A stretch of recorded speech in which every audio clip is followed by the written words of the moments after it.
Hello, viewers, and welcome to another episode of Disappointed Dragon. It's been a little bit since the last episode, and I have been to the thrift store many times since then, and I have found some more interesting things I figured I would show off to all of you. The first thing, quite obviously in the background, is a series of VHSs. Comedy VHSs. This is the comedy series Blackadder, with one exception, that I picked up from Value Village in parts. Now, if you don't know what Blackadder is, it was a comedy series that featured a lot of well-known comedians early on in their careers. The headliner, as you can see here, Mr. Rowan Atkinson, best known as Mr. Bean. It also has Hugh Laurie or House, Stephen Fry, who was in Jeeves and Wooster with Hugh Laurie. Oh, who else is in here? There's a lot of actors. It's been a really long time since I've watched it, I should say. I haven't actually put these into my VHS yet. The last time I did anything to do with Blackadder was I listened to the audiobook version, which is on Audible. It's an old comedy series. Let's see if we can. There's Hugh Laurie right there. I believe that's Stephen Fry. There's Rowan Atkinson right there. It's very funny. A little bit inappropriate, especially these days. It's quite an old comedy series. 1989 from CBS Fox. Unfortunately, it's not the whole series, but this is a large portion of it. And actually, the only time I ever watched it was on VHS, a copy from the public library. Back when you could get VHS from the public library. We've got both parts of part one and both parts of the final one, which is quite depressing, actually, compared to the rest of it, which they all have a lot of gallows humor involved in them. But this one just ends on a very sad note. Not to spoil anything, I guess, if you haven't seen a 35-year-old comedy series, but it's very sad.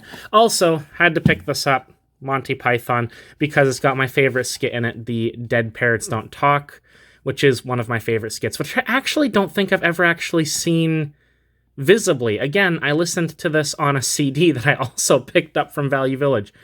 What was it called? The Final Ripoff, I think? Monty Python, The Final Ripoff, which just has a bunch of recordings of many of their skits. Again, fairly inappropriate humor, but it is funny. And I just like having things on VHS. I kind of wish I got the whole thing. I don't know why, but when I picked it up, I thought I had got all of them. But no, I'm missing two, unfortunately. Part 1 of 2 and part 2 of 3, which is unfortunate because 2 and 3 are, I think, the best ones. From listening to them, they're quite funny. I don't really like 1. In 1, they were kind of figuring themselves out, and then it sort of changes. The characters switch quite dynamically, whereas in this one, he's quite dumb, and the other characters are kind of the smart foil to him, and then as it goes on, it switches to be the other way around. Just because of the character Rowan Atkinson. But yeah, that's the first thing I found, some VHSs. After that, I found an awful lot of toys. Just the other day, actually, I picked up this guy here. This is clearly Man-Bat from Batman. Now, when I saw this at first, I thought it was quite an old toy, but from looking on his foot, this is made by Imaginext, and it was made in 2015. So not super old, 8 years old. Don't know what series that's from. I'm going to guess either The Brave and the Bold or maybe just the Imaginext Batman series. I don't know if there is one. I stopped watching Batman cartoons. The last one I actually watched was The Batman, where it looked like he had a cereal bowl on his head, but it's a great toy. It's very rubbery plastic, which unfortunately is why his leg is quite bent. If I had a hairdryer or a heat gun, I could just bend that back. But he also has an action figure. He flaps his wings. And he also reminds me quite a lot of Lexington from Gargoyles. It's the coloration and the underbite with the teeth sticking out. Makes me think of him. Gargoyles is a great series. I don't actually have any Gargoyles toys. I went to a toy convention recently and I did see some and I kind of wanted to buy them, but in moderation. I really like how posable it is. He has quite a lot of posability for something with an action feature and clearly a toy made for younger kids, but it's great. I also love how he's got clearly sculpted hands for holding things, so he must have had an accessory of some kind, and he can kind of hold them together as if he's very contrite. He's very sorry for something. Either that or he's scheming. One or the other. It's a really cool little toy. I like it. It's also very solid. I find a lot of more common issues with newer toys is that they have a lot more hollow spots because they're trying to use less plastic, but this guy's very solid. The only issue I do have is his elbow joints are a little bit weak. So if you have him Now he's not going to do it because I said he was going to do it, but there we go. If you flap his wings, his arm eventually starts to straighten out. Because it's not particularly strong, but that's okay. You have hours of entertainment with this guy here. Another one, this one I've actually had for a really, really long time. I picked this up from the Value Village when I was visiting my relatives quite a while ago. It's Billy the Blue Ranger from Power Rangers. From Mighty Morphin Power Rangers. These were around all the time when I was a kid. The articulated sort of doll figures for Power Rangers. I picked up this one. It was still in the box, as you can see. The tape is still on top. But this thing is in really bad condition. The plastic's falling apart, and it was, I think I paid $4 for it at the time. I'm still pretty happy with it. It's got even the cutout on the back for his like character card, and actually, as you can see on the top, which is upside down, unfortunately, but how bad is it going to look if I zoom in? Or you could zoom in. There we go. It's from the Bay. Hudson's Bay here in Canada, which does still exist, but it's a very different store now than it used to be. Oh man, this thing here, the Power Gun Sword, I was so jealous of my friend who had this. I always wanted one, I never got one. I also have some loose ones of these kicking around somewhere, but they're like foil versions, and I think they might be knockoffs because their chests are incorrect because they have like the yellow one and the black one. And the black one's supposed to have a mammoth on his chest, and the yellow one is supposed to have a saber tooth. But I believe that on the ones I picked up, they have a frog. And, I can't remember what the other one is. Something weird. If I ever fish them out, we'll see if I can remember what they are. But it's not the point. Another fun thing that I found is this. Giant spaceship. You can see by the logo here that it's a Transformer. What's funny about this one is I actually picked this one up very recently, but before that I found it at a thrift store a long time ago. And we recently went to a toy store where we set up a table to sell off some old toys, and I sold it. I sold it for, not a bad price. I think it was like $20 I sold it for because it's quite an old toy. And then we went to Value Village and I found the exact toy again. Not the one I sold because this one is missing landing gear and actually has more parts in here. The one I had was missing the back of the character's head. But a different version of it, which I find hilarious. Like, what are the chances of that? I do have to say that after toy conventions, thrift stores, especially ones near to the toy convention, are usually kind of gold mines. You're very likely to find some interesting stuff, things that didn't sell, they just need to make space. I've noticed that before in the past. I don't think that this one is in relation to that because this thrift store is very far away from where the toy convention was held, but I know that we have definitely had that where we went to a toy convention, went to the thrift stores nearby a couple days after and saw some of the toys that were for sale. Oh, he's way too big, but there you go. I don't know who this is.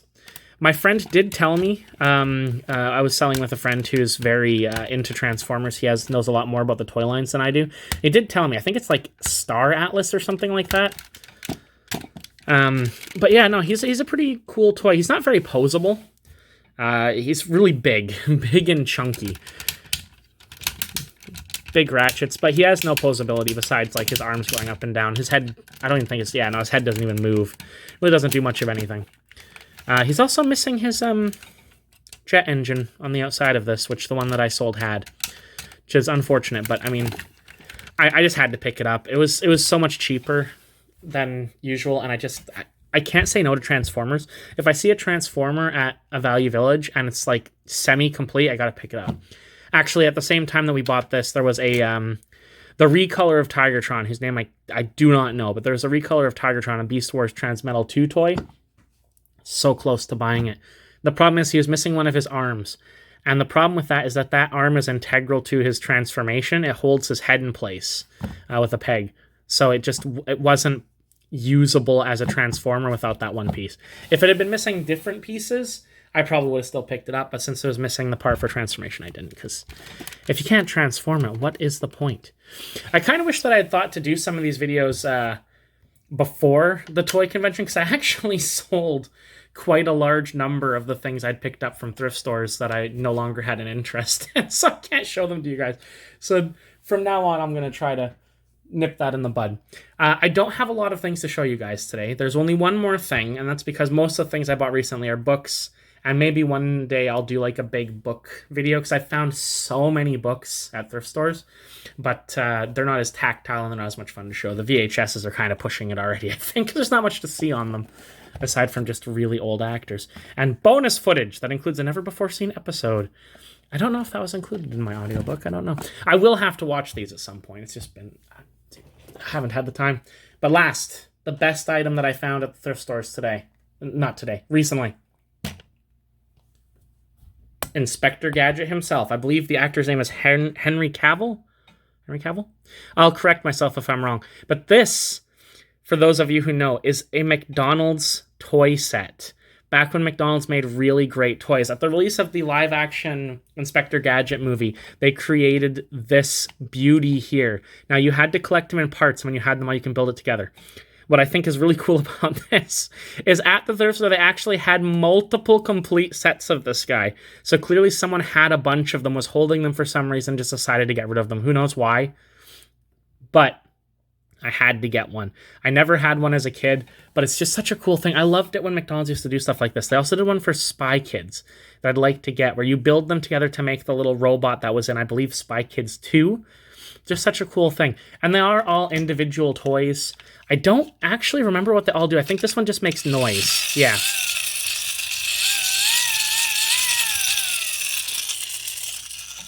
That's his hat. He comes apart.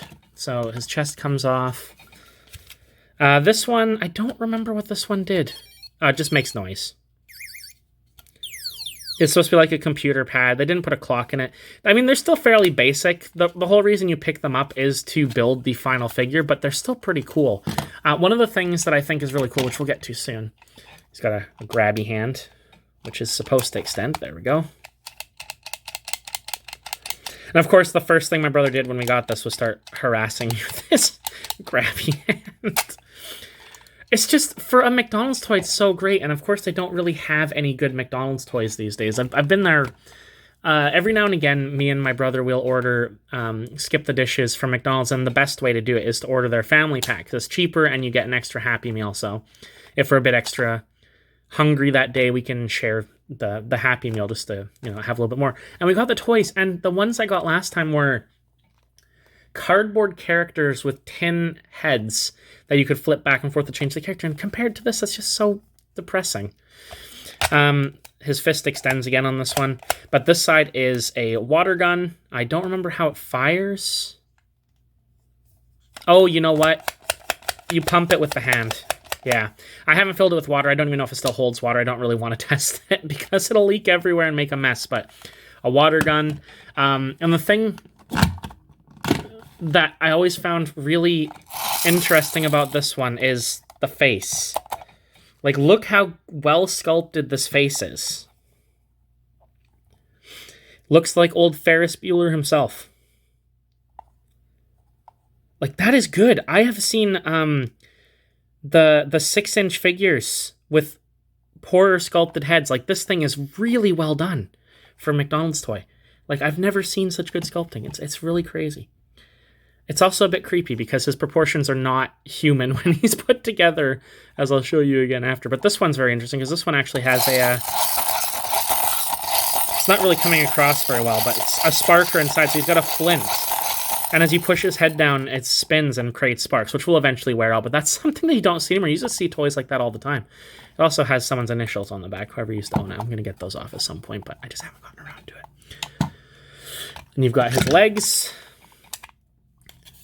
The first one opens up, and it is a pair of pliers. And, of course, his leg extends. And he has a high heel for some reason on this foot. I don't really know why. I don't remember what the point of that is. It's just a multi-tool. And this leg is, I believe... what does this one do? Oh, yes, it projects something. But unfortunately, let's turn off the light and see if I can figure out what it projects.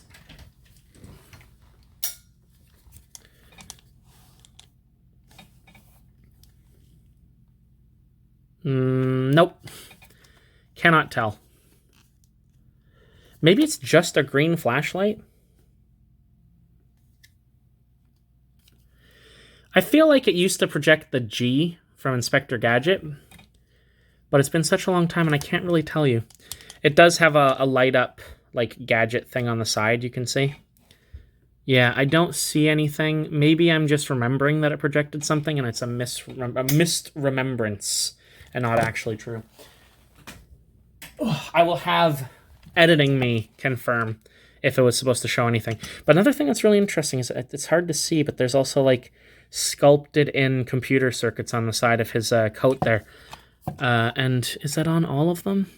No, it's just on this one. Too bad. That would have been a really cool like extra thing to have on the whole thing, but it's just a computer board sculpted there. So it's really neat. The only downside to it is, as I said before, his proportions when you put him together are definitely not correct in any way. He does not like to go together always either. Come on. Get in. There we go. We'll put them back together again. He even has ratchets, which is very cool.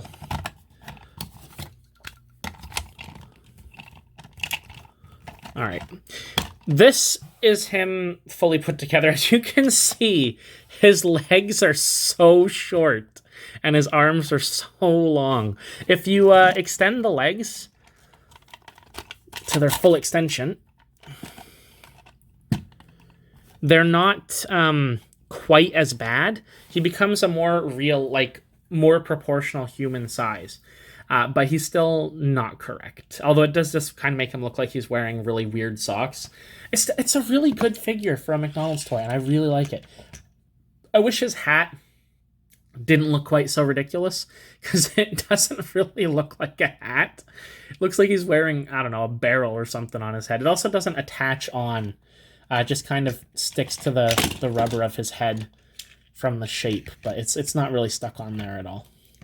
I also don't like how his, I'm complaining about probably the best McDonald's toy of all time, but his neck doesn't